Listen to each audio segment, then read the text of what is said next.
মুসলমানদের পবিত্রতা অর্জনের জন্য অজু একটি গুরুত্বপূর্ণ মাধ্যম, কিন্তু অজু করার পর কিছু কিছু কারণে আমাদের অজু ভেঙে যেতে পারে। অজু ভাঙার মূল কারণ 7টি। অজু ভাঙার এই 7টি কারণ সম্পর্কে আসুন তবে জেনে নেওয়া যাক।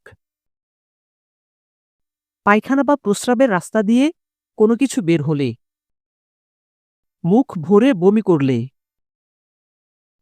শরীরের কোনো স্থান থেকে রক্ত, পুজ বা পানি বের হয়ে গড়িয়ে পড়লে, থুতুর সঙ্গে রক্তের ভাগ সমান বা বেশি হলে,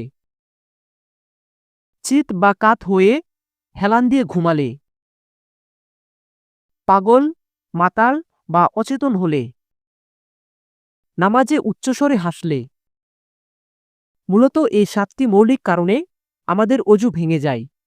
যেহেতু অজুর মাধ্যমে পবিত্রতা অর্জন করা হয় এবং আল্লাহর সন্তুষ্টিও লাভ হয়, তাই আমাদের উচিত অজু ভেঙে গেলে পুনরায় অজু করে নেওয়া।